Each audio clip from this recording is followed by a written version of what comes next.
Hey everyone, Korzik here. Welcome to a Let's Play of Ys I and II Chronicles Plus for the PC. Now, essentially I'm intending for this playthrough to be a video walkthrough of sorts for the games. And there are a couple reasons for this. Number one, I'm really bored at the moment, not gonna lie. Number two, I've done a text walkthrough of these games in the past, but rereading it, I feel it's very cluttered, and the reason for that is there's a lot of extra things to do in the games, particularly in Ys II, and even writing about going from point A to B is hard to do with so much extra stuff to cover, so I figured maybe a video walkthrough would make it easier to cover all those things. The other reason I wanted to do this is just to give my viewers something else to watch, something that I haven't really done videos of before. I'm not sure just how well documented this stuff is. So, if you're not familiar with the Ys series, it's been around for quite some time. It's one of the oldest franchises in existence. It was initially released to the PC 88 in 1987, I believe, and the second game was released the following year. Now, since then, the game has been ported to quite a number of systems, and the version I'll be playing is Chronicles Plus. Chronicles Plus was itself based on 3 prior different versions, and those versions are Ys Eternal, released in 1998 for the PC. Eternal actually redid the graphics and made them more modern. Ys Complete was released in 2001, I think, for the PC, and that actually touched the graphics up even further to what they are today. Not a huge difference, but if you play Ys Eternal, then you'll notice it looks a little bit different. Ys Complete also patched a couple bugs. It does have a translation patch floating around, an English one. The Eternal version of the game does not. Still, while Complete is my favorite version of the game, I'm not going to be playing that version, mostly because one of the characters is translated as Lair rather than Rhea. It sounds really dumb in my opinion. The other game this version was based off of is Ys Chronicles, not Plus, just Ys Chronicles. That version was released to the PlayStation Portable in 2009, I think, and it was actually backported to the PC, at least in Japan. We, in the US, did get that version localized in 2011, I think. And then this version, Chronicles Plus, was released a couple years later in 2013. Chronicles Plus is by far the most accessible version of the game. It's not my favorite, but among those 4, that's my second favorite, so that is what I will be sticking with.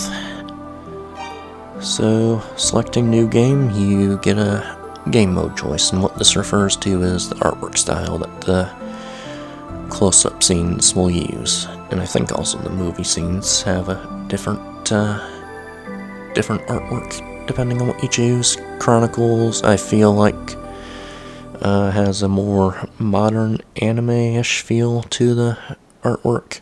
Complete, which is what I'll be choosing, has also an anime feel to it, but more old school, I feel like. I feel Complete fits the mood of the game better, and I just like the way it looks better. There is another set of artwork in the Eternal version, but unfortunately we cannot select those portraits. So, complete it is. I will be playing this on the Nightmare difficulty. If you are playing this for the first time, I highly recommend you choose normal difficulty. Nightmare lives up to its name, so I've played this game quite a number of times already, so I feel reasonably comfortable playing it on Nightmare.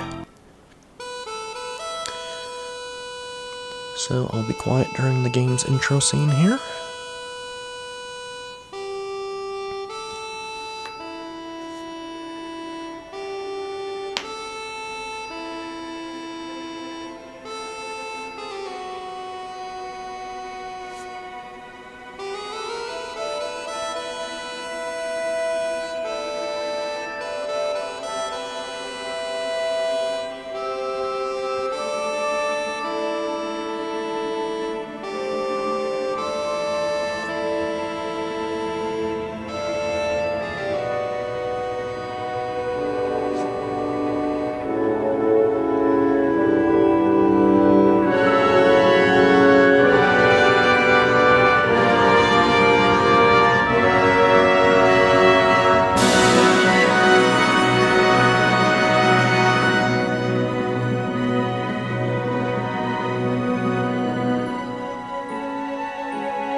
So, that was the game's intro. Basically gives an abbreviated version of the events leading up to today.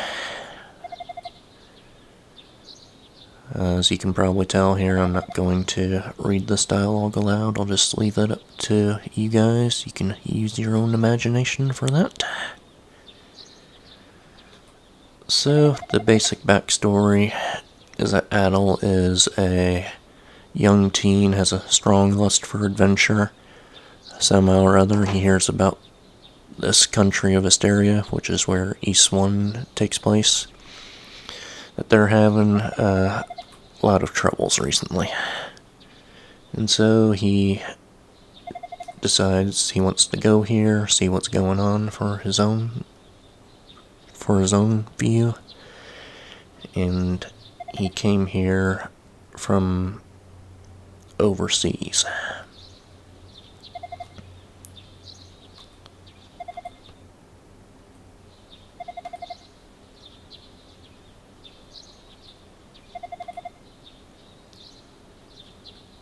So his son, this brown-haired guy, found us collapsed on the beach.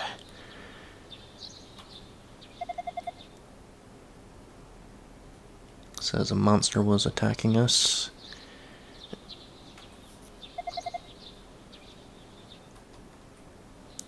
And we tell him that we journeyed here from overseas, and they are surprised by this because that they call it the storm wall barrier has been around for a few months now, and Adel is so far the only one to make it in or out of the country. Other ships have tried, they all met the same fate. Adel's ship, as we saw in the intro, did crash as well, but he somehow survived the ordeal.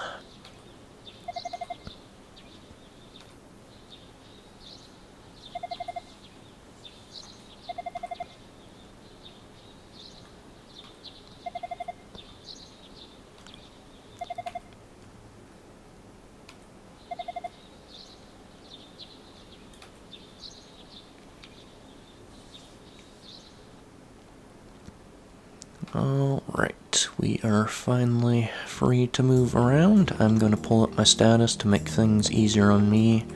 Mostly that will tell me what item I have equipped so I don't forget.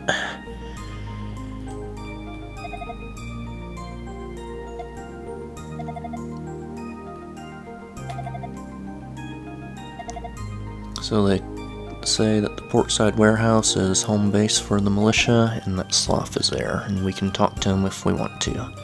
We don't actually need to do this. All we really need to do is head to Minea, but for story reasons I will go visit Sloth. He provides a bit of backstory. Normally I won't be doing the side quests, or not in these main episodes at least. I'll do the side quests, but generally I'll do them in bonus videos. I will talk to NPCs that I think make the story more coherent, but in general I won't talk to much NPCs either, just the ones I think that make interesting comments.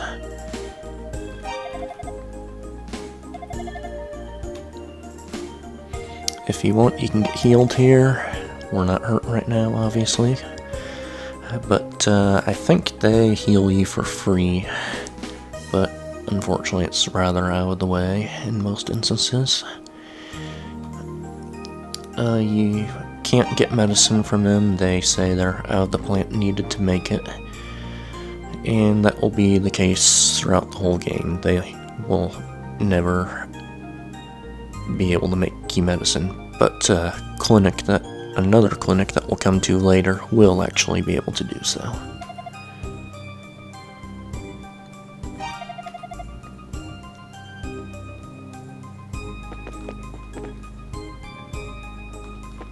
So this guy makes an interesting comment after his initial dialogue anyways.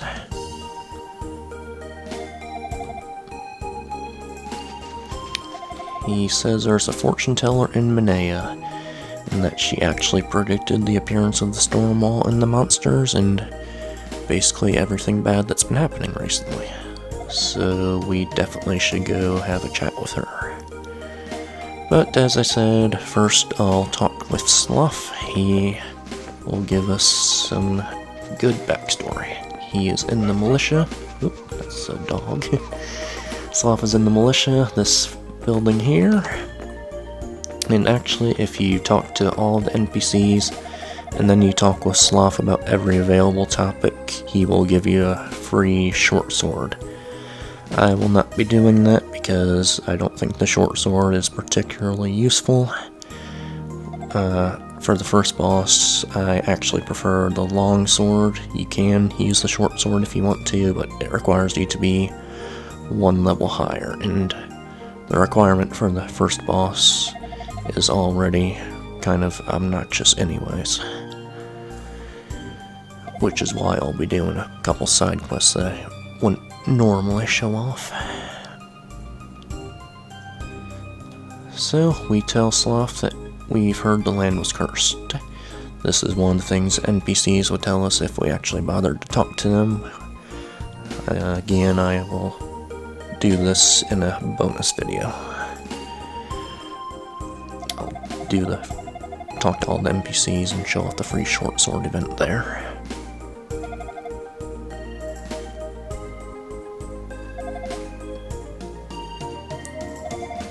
So, Barbado is where we are at right now, the only port in Asteria. He mentions that it used to be a fishing village until silver was discovered, and then Asteria became really prosperous because of the discovery of silver, or I should say what they think was silver. And that is actually a pretty important plot point throughout both games. But he says the storm wall, since that appeared, no ships can get in or out, so they can't make money off the silver anymore. So they're kind of screwed in that regard. Asteria is the country where Ys I takes place.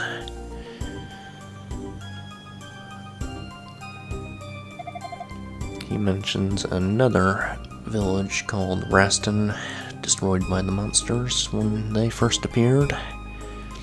The other ones he mentioned, Minea and Zepik, will visit those later in the game.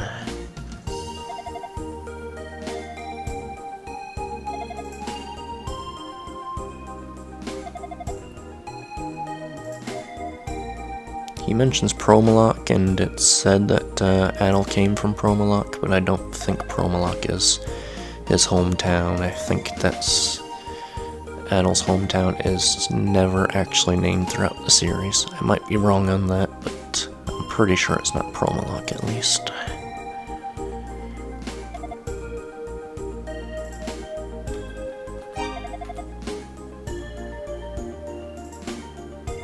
So the storm wall appeared 6 months ago, and coincidentally, quote unquote, was carrying silver when that happened.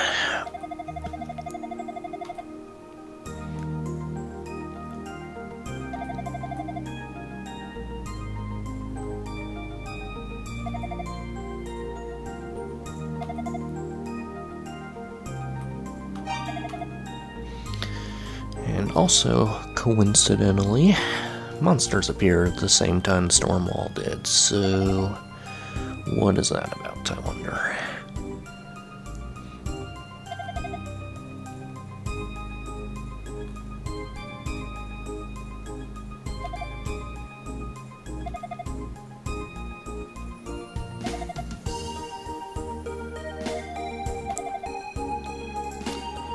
So, with that, I believe if we had talked to every NPC after he gives you the short sword, he would send you off to Minea, but obviously I'm not doing that at the moment. These little critters off to the side, these are actually an enemy type that you can kill, but here they're fenced in, there's no way to get to them, but not to worry, we will come across them later. So, this screen here tells you about the game's combat system, the bounce system. The way this works is you attack enemies either from their sides or from the back to deal damage to them. You can also attack them head on, but if you do that, you will take damage yourself. You'll still hurt them that way, but you will get hurt yourself, and you don't want to do that. Regarding attacking them from the back, I don't recommend doing it. I recommend just doing it from the sides and pinning them against the wall. The bump system, you just run into enemies. Doesn't require the use of attack button. It's very intuitive, I feel like, although it's probably a little difficult for newcomers to get the hang of at first, but once you do, it works really well in my opinion. So, because this is Nightmare, I'm saving my game here, just because the enemies are liable to kick my ass at any given moment. So, that enemy is the only one we can kill so far. He only gives us 2 experience, so I recommend just avoiding the enemies in this area. These blue enemies, we can not turret because we don't have a weapon equipped. They only give 4 experience. Our first level up, I think, requires 100 experience, maybe 200, I don't remember. So it's not worth it to grind on them at this point, so that's why I don't feel like the short sword side quest is worth it. To the west is Manea. This is actually the wall of Manea, but we cannot enter from here, so we need to go around. These signs are pretty helpful if you get lost learning the layout of the land.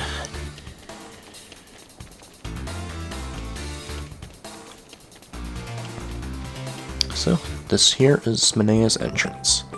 This little girl, while asking us if we're a swordsman, says that a fortune teller has been looking for one. So, we should go and visit her. Before I do that, however, if you are at all interested in learning and filling out the character entries, then I recommend heading straight to the clinic when you first enter Manea, and that kid's in the way. It says his brother tried to attack a monster with a pickaxe, and surprisingly, didn't work so well.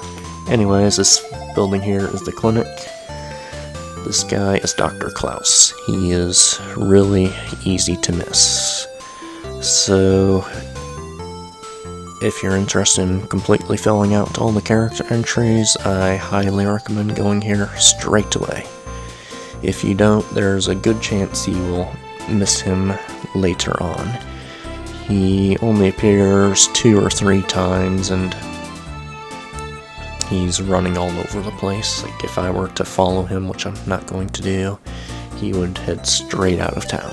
So, go here first if you're interested in that.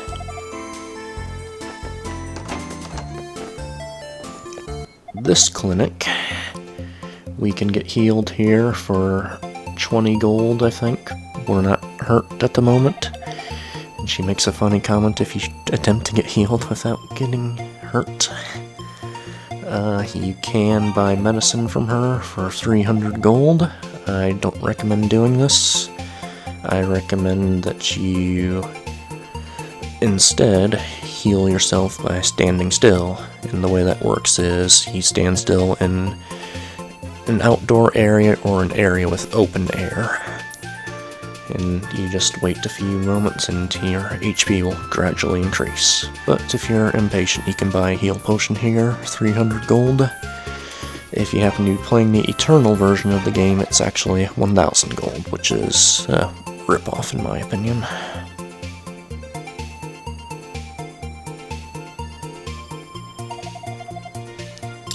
Oh, she says that Dr. Klaus went to Zepik Village.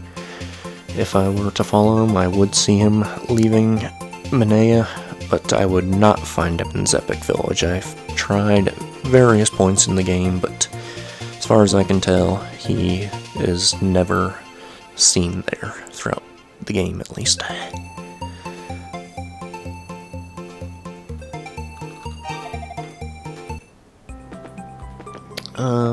One of these guys says that he was attacked in his own house.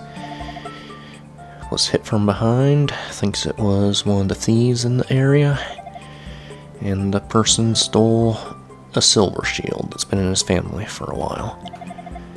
Curiously, he says that it probably wasn't even worth much, so what is that about?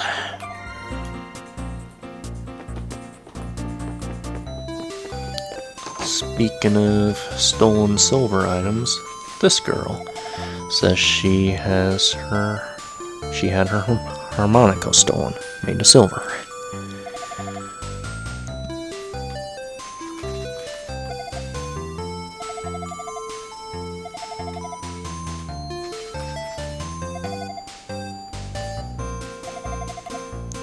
So, the harmonica, at least keep in mind, we won't be finding it for a while, but keep that girl in mind for later. This guy, he's kind of obscured. He says he saw someone pick up a ring off the ground. We will get to that in a bit. Put it right on a store shelf. Didn't even bother trying to return it to its owner. Like, what the hell? Speaking of the burglaries, where is he? This guy makes an interesting comment about the stranger wearing a black cape. That the cape has a real peculiar glow to it. So as that little girl said, the fortune teller is looking for a swordsman, so let's see what that's about. Nope, not from Mysteria. Yep, I came here through the storm wall.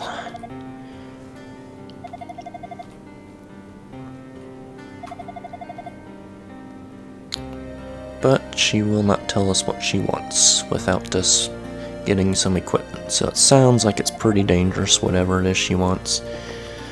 We currently do not have enough money for that. We need a sword, a body armor, and a shield. So in order to be able to purchase all those things, I need to undertake a couple side quests. The first one of these is a missing ring from this one-eyed guy here. However, he does not say anything unless you talk to the bartender first. Same with the muscular man. The bartender thinks that we perhaps might be a thief. He doesn't recognize our face. And yeah, since there's a lot of burglaries, they're naturally on edge.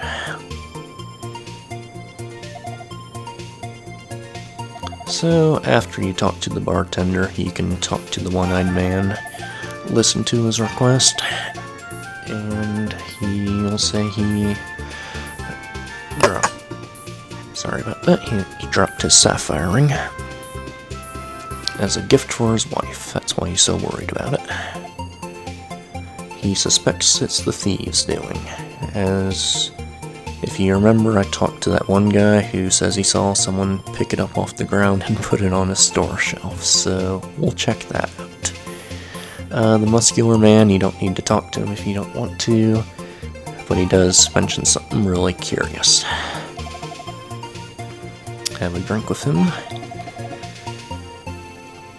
He mentions rhoda trees and that their seeds are supposedly a fine delicacy. Sounds pretty weird, but it'll actually come into play later. But we have not seen any yet. So, let's go check out what this guy said about the ring being supposedly up for grabs in a store. This guy here. What an honest looking face, wouldn't you say? I would certainly trust him. He doesn't say anything about the ring, just comments on us being an outsider, which he is himself apparently.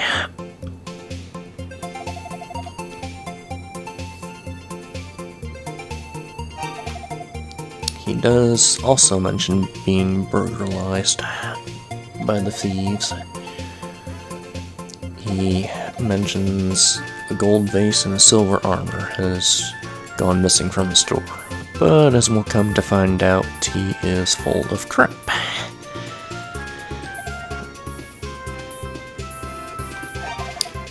But as that one guy told us, the sapphire ring is indeed up for offer in a store. He's asking 1,000 gold for it. We can actually barter with him. I am not going to do so. I don't feel it's particularly worth it but if you do, you can save a little bit of money. And the way that works is you refuse his initial asking price 9 times in a row, and then after that he'll give you a 10% discount. So in the ring's case, it would be 900 gold instead of 1,000. And we can't sell anything yet, but a similar principle there. When you sell something, refuses offer 9 times, and if you do that, he'll give you a 10% discount. Or 10% bonus, rather, on whatever you sell them. So, we have the ring. Let's talk to these guys again. Talk to the one-eyed man.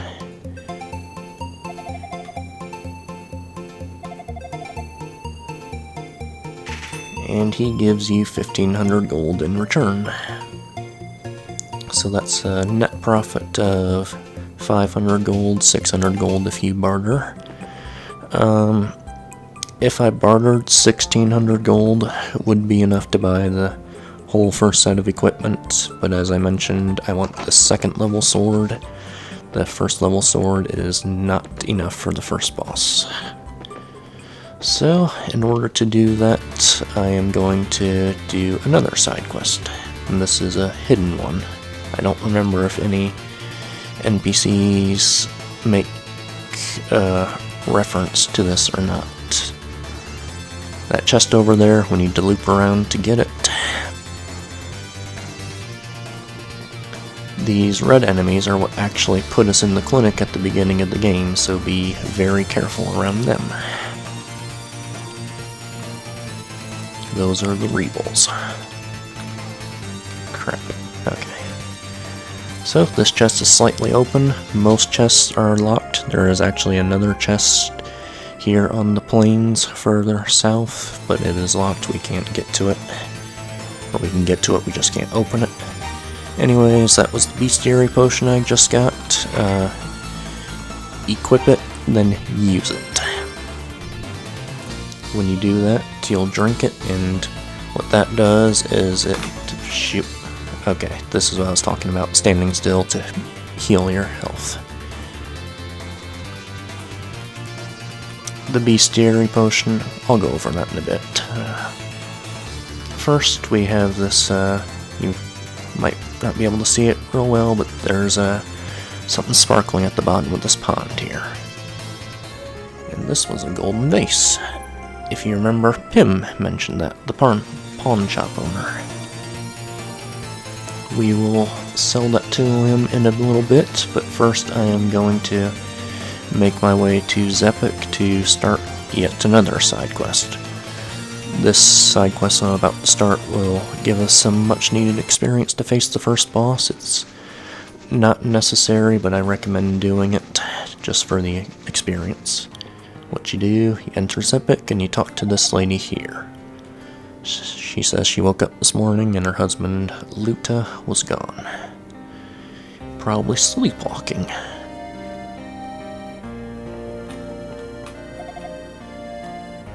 And apparently this is a fairly common problem in recent times for her husband. So to complete the side quest, we need to head all the way back to Port Barbado.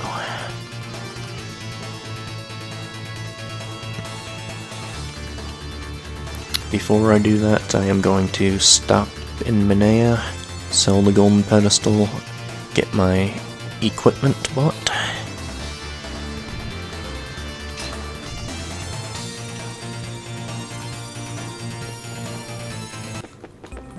Head down to the pawn shop again.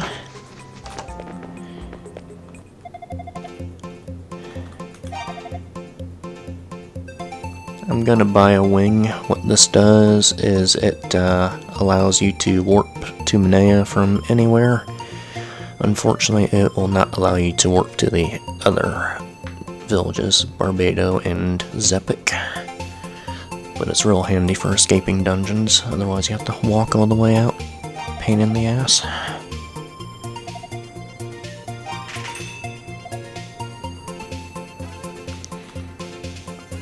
If we... well, okay. If we sell the golden vase to him, he makes a comment. Where did you get this? He was surprised to learn it's in the pond, and then he says, probably there for a reason. But if you remember, he said that the golden vase was stolen from his store. So, conflicting information here. Tips you off. This guy is a con artist. Still, the only purpose of the golden vase and a couple other items we'll find is to sell them for cash, and we need cash. So, I recommend doing that. We sell it to him for 2,000 gold. If you barter, you can sell it to him for 2,200.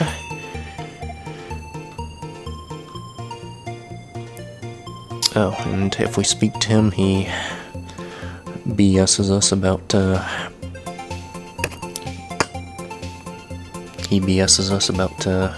him being a good person and whatnot. So, yeah.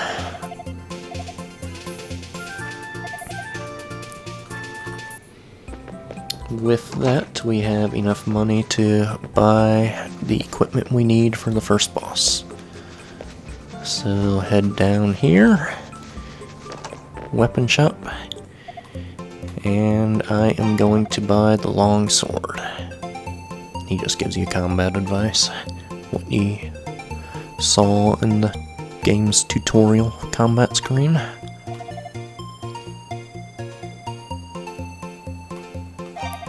So, I'll buy the longsword. It allows us to face the first boss one level earlier. Costs 2,000 gold though, that's why we need to find the golden vase. Otherwise it will be quite a bit of grinding. The armor shop is right next door. Armor, we'll just go with the first level gear. It actually doesn't make a bit of difference for the first boss itself. I think it's bugged where even if you don't have these things equipped, the boss will do the same amount of damage to you regardless. Still, we need to get the stuff just because Sarah, the fortune teller, will never tell us what she wants otherwise, so got to buy some equipment.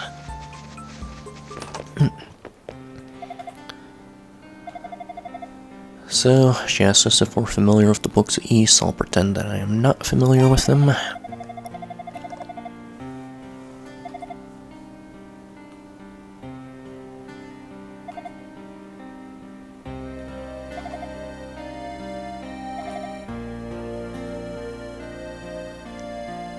She says that one book is in the mountain shrine. And again, this is a situation where you have to tell her, yeah, I'll do it. Otherwise, I'll never advance the story. For doing this, you get, I think, 100 experience. The Sapphire Ring side quest actually gives you 150 experience, I think. So, once you accept Sarah's request, she gives you her crystal. This is needed to advance further in the shrine. She says to visit Jebba in Zepik.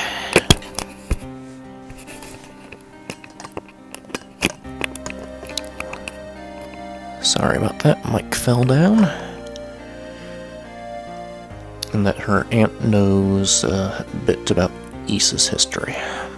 So we ought to go talk to her. And Zepik was where we were when we heard about the Sleepwalker. Now, this kid has an interesting comment. It says his grandpa tells him about Asterian fairy tales, and one such tale is a silver sword being used to defeat the monsters long ago. We will come across this later. For now, I am going to complete the Sleepwalker side quest, and to do this, we need to head back to Port Barbado.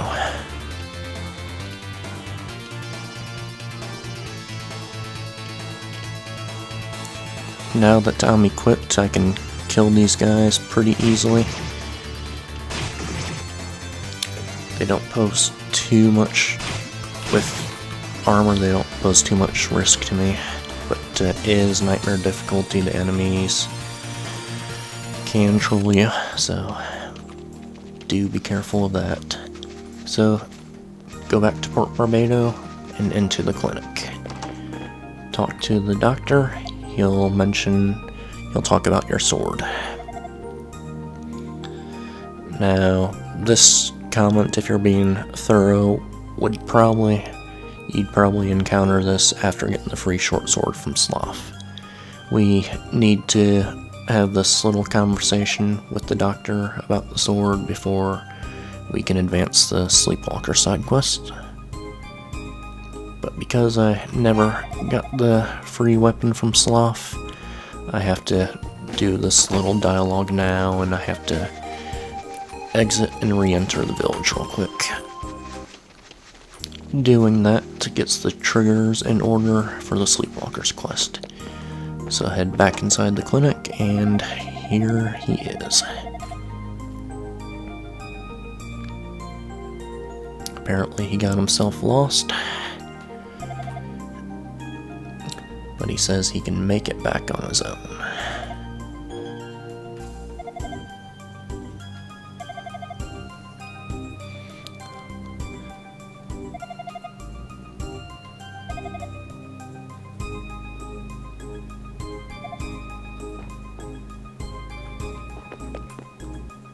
If we talk to the doctor and nurse, we learn that that is indeed the Sleepwalker, and that someone from the militia found him and wandering around, so they decide to escort him to Dr. Bluto, see if maybe he can do anything about the sleepwalking problem, which, as we just heard, he unfortunately doesn't know what the issue is, so no such luck there.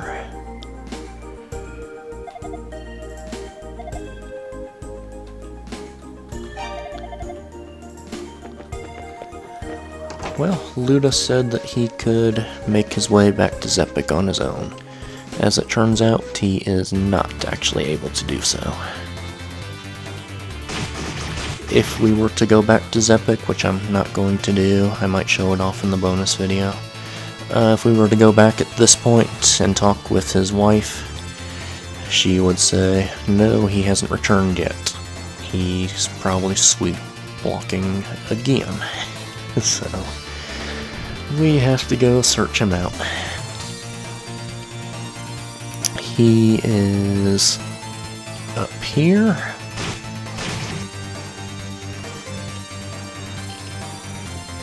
Over here.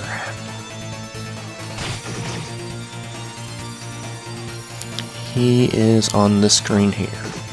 You hear that? Yeah, that's the sound of him being attacking. I don't know if you can hear it too well. That's your clue that someone is in the area. That enemy I just killed, let me show it again.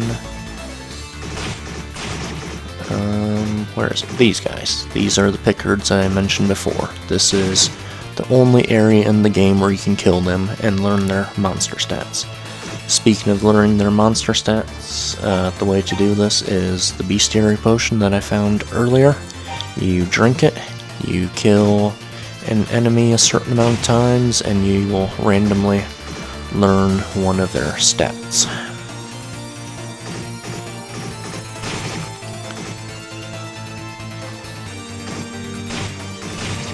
So there we just learned the Curloid, the blue guy's strength stat. You learn their stats at random, their hit points, their strength, and their defense. Also their experience and gold. However, their experience and gold only show up on these screens. They don't show up on the main screen. So if you are trying to completely fill your bestiary, be absolutely certain that you get their experience and gold stats listed in this book here. I will not be going through where to find every single enemy, but I'll try and mention the ones that are like one-offs, like the Pickard was. So here he is, being attacked by a monster. Save me! So yeah, gotta kill him. By the way, the whole thing with talking, that little sword scene back in Port Barbado with the doctor, the reason for that, I think, is because if you are level 1 and you attempt to take on the side quest, you cannot kill those blue guys without a weapon. So you need at least, you need a weapon equipped to kill it, otherwise you'll be unable to save this guy. So that's the reason why that little dialogue is necessary. I know it's kind of weird, but yeah. So, we saved him. Yes, you did see us back there.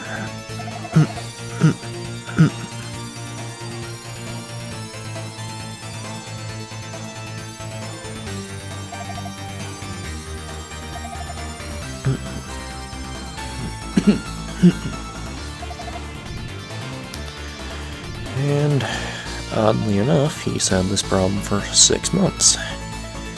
Everything seems to have started 6 months ago for some reason. So, what the heck is that about?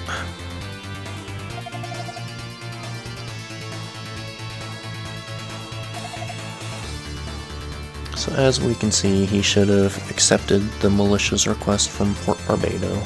Fortunately, Adel agrees to take him back. And it's really convenient. Like, just warping straight back to Zepik Village.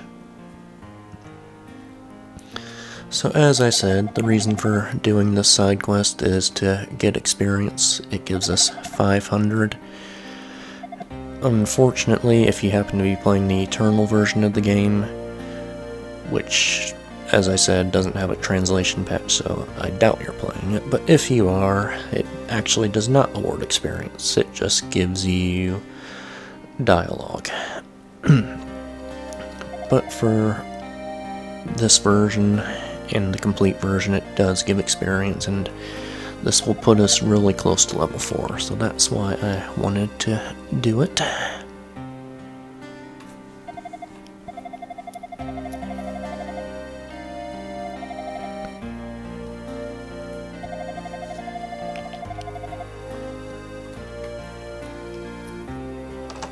If you'd like, you can chat with them inside. Luda has some interesting dialogue here. Says that when he's sleepwalking, he hears a voice calling to him. A voice of a young girl that he feels compelled to seek out. So, pretty odd.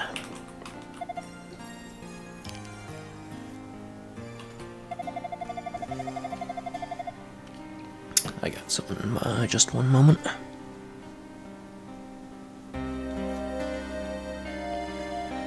Okay.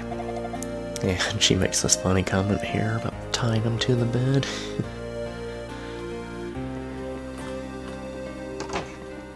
Okay, so Sarah requested that we go to Zepik, visit her Aunt Jebba.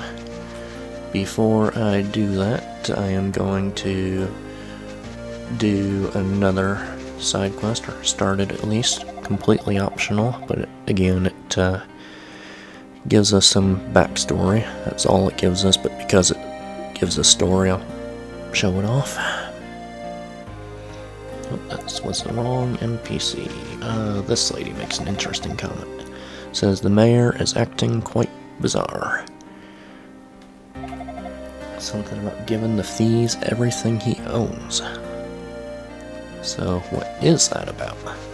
This is the mayor's house right here. Let's talk with him. And to complete the side quest, talking with him right now, completely unnecessary. But I'm just doing it for story purposes.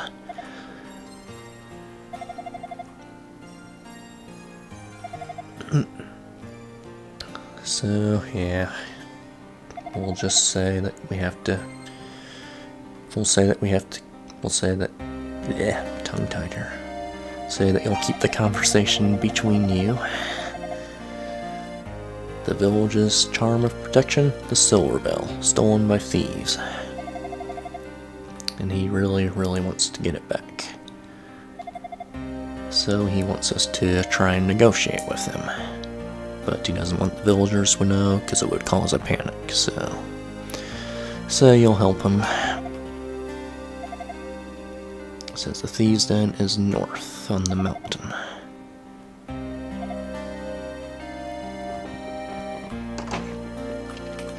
Oops. Yeah, she mentions 2 goddesses. They ruled this country long ago. This guy also says something about the goddesses. In the mine there was a chamber with 2 statues of them. And he went back one day and one of the statues is missing all of a sudden. So what's that about? This house here, Jebba's house. Talk to her. She recognizes Sarah's crystal. And she gives you the shrine key. If you do not have Sarah's crystal, she will not give you the key. And you need the key to make your way through the shrine, so be sure you do that. She tells you that the shrine is in the mountain. And that the crystal will show you the way, so you need both the crystal and the key to make any progress.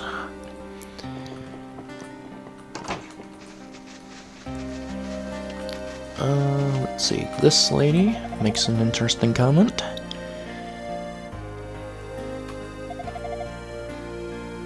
Supposedly they haven't been attacked because of the village's treasure, the silver bell. So that's why the mayor wants it back so badly, because the sound of the bell is rumored to keep them away for some reason or other. This guy mentions the man in the black cape again, says he saw him running through here and to the north.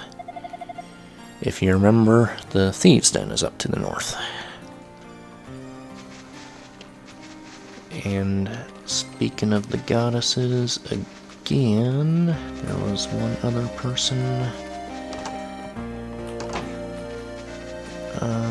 Where is he? This guy. 2 goddesses supposedly saved the country from a great cataclysm long ago.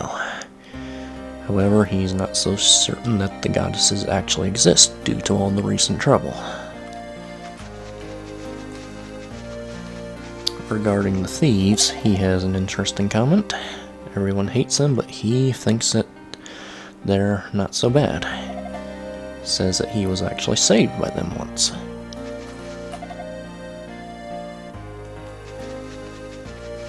So, again, completely unnecessary, but I'm going to make my way to the thieves' den and try to negotiate with the thieves.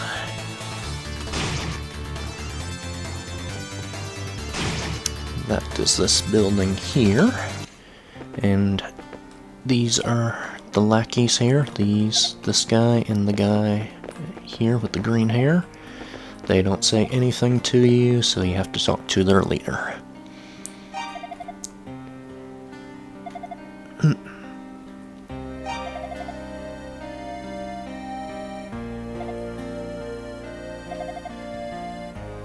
He says, no, we're not the culprits. We haven't been stealing from those people. We are basically Robin Hoods.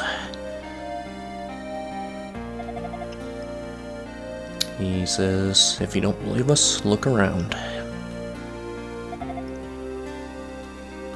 As the mayor requested, you can attempt to negotiate with him, but again, he's like, no, we didn't do it.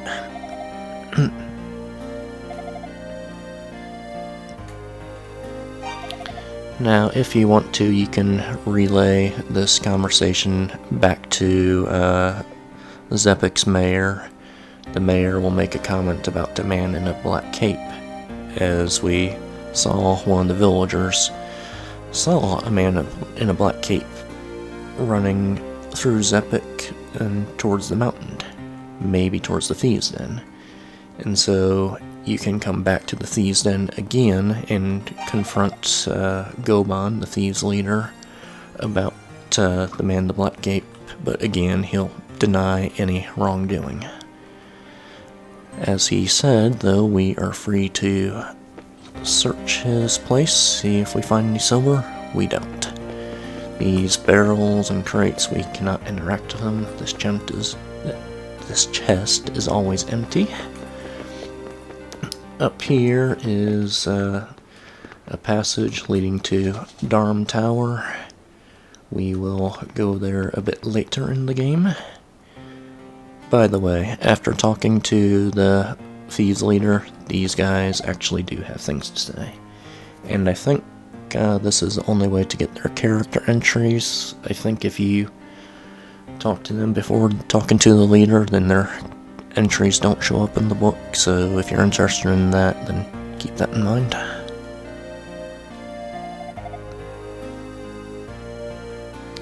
So they themselves are frustrated with the bandit. So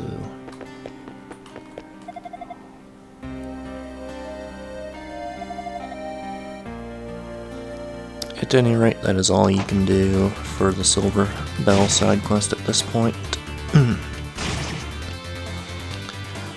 So as you can see in the top left corner, I am level 4. If you weren't level 4, then grinding on these guys is a fairly reasonable option, but I feel like it takes a while, so I don't prefer doing it. So this is the shrine. As you can see, we got statues here, and one of them's golden. The reason one of them is golden is because we have Sarah's crystal. If we did not have it, we would not be able to warp here. So if you explore this floor, this chest here contains a ruby. We can sell this to Pim for some cash.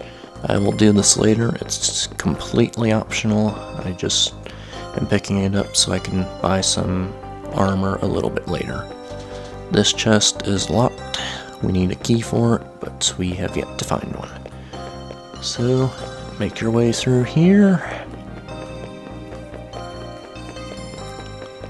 This door here needs the shrine key from Jebba. And this door leads to the first boss. I am going to save my game. As I said, this boss requires you to be level 4 with the long sword. If you still have the short sword, you need to be level 5. And in the event you're playing the Eternal version of the game, you can do this boss at level 3 with the long sword, or level 4 with the short sword. And the reason for that is because the Sleepwalker side quest doesn't give you experience, and so it's a little bit easier to grind, but yeah. So as we can see here, this guy actually is not attacking us. He can't actually hurt us, but obviously the flames can, and the flames they shoot off from top to bottom. So you wait for an opportunity to hit him. Don't do what I'm doing here, like going around in the middle of the flames waiting for an opportunity. I feel comfortable doing that because I've done this boss so many times. But once you get this boss to half health, he is actually a little bit trickier because the gaps between the flames become smaller and you're more likely to get hurt.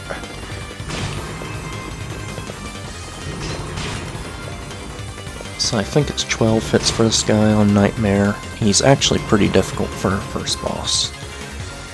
If you happen to be under-leveled, either levels 1 through 3, or you're level 4 with the short sword, then he takes 50 hits on Nightmare. It's doable with a lot of patience, but obviously I do not recommend that.